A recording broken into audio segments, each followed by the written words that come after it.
नंदुरबारमध्ये राष्ट्रवादीने आयोजित केलेल्या पदाधिकारी बैठकीत भाजपाच्या उमेदवार डॉक्टर हिना गावित यांच्या कार्यशैलीवर नाराजी व्यक्त करण्यात आली आहे।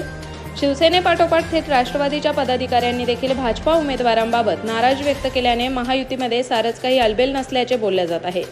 आम्ही मोदींच्या विजयाची गॅरंटी घेतो, मात्र स्थानिक उमेदवार विश्वासात घेऊन काम करतील याची गॅरंटी कोण घेईल असा प्रश्नच राष्ट्रवादीच्या पदाधिकाऱ्यांनी बैठकीत मंत्री अनिल पाटील यांच्या समोर उपस्थित केला आहे। याबाबत अनिल पाटील यांनी नाराजीबाबत दुजोरा देताना मात्र पक्षश्रेष्ठींच्या शब्दासाठी काम करण्याची गरज व्यक्त केली आहे। राज्यात महायुतीमध्ये जागेचा तिठा सुटणार नाही अशी काही परिस्थिती राहिली नाही, मात्र 2-4 जागांवरती महायुतीमधील प्रत्येक पक्षांनी आपली मागणी लावून धरली आहे अशी माहिती राज्याचे मदत पुनर्वसन मंत्री अनिल पाटील यांनी दिली आहे। नाशिक लोकसभा मतदारसंघात 3 राष्ट्रवादीचे आणि 3 भाजपाचे आमदार आहे। या ठिकाणी ओबीसींचा चेहरा दिला पाहिजे अशी मागणी आहे। त्यामुळे राष्ट्रवादीची ताकद असल्यामुळे तसा चेहरा दिला पाहिजे ही अपेक्षा स्वाभाविक असल्याचे मत मंत्री अनिल पाटील यांनी व्यक्त केले आहे। उमेदवाराच्या बाबतीमध्ये स्वाभाविक आहे, कुठे ना कुठे काही ना काही सर्वांचं समाधान करू शकल्या नसल्यामुळे कमी अधिक प्रमाणामध्ये नाराजीचा सूर असतो।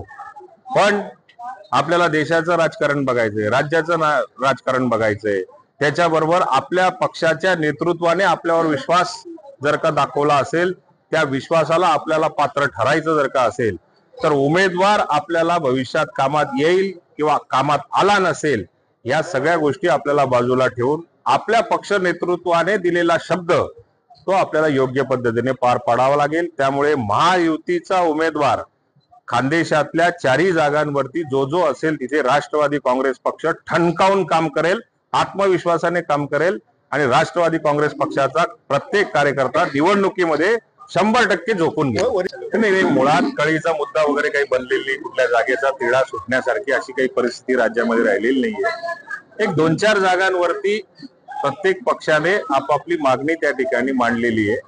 नाशिकच्या बाबतीमध्ये आपण स्पेसिफिक प्रश्न विचारला तर त्या ठिकाणी स्वाभाविक आहे, आतापर्यंत आम्ही महायुतीमध्ये नव्हतो, आता महायुतीमध्ये आलेलो आहे।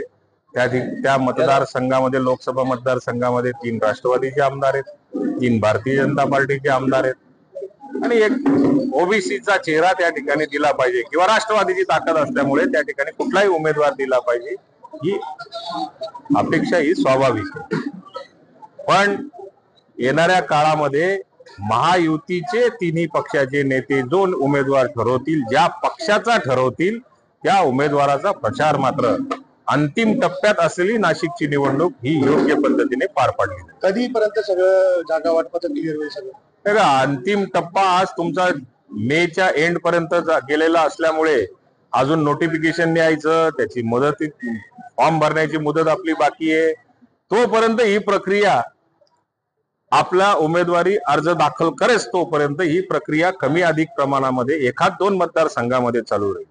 पण मला आत्मविश्वास आहे की ज्या दिवशी उमेदवाराचं या ठिकाणी चयन केलं जाईल, उमेदवाराची घोषणा होईल, त्या दिवसापासून त्या मतदारसंघामध्ये महायुतीचा प्रत्येक पदाधिकारी काम करेल। सलाउद्दीन लोहार, फास्ट 24 न्यूज, शहादा, नंदुरबार।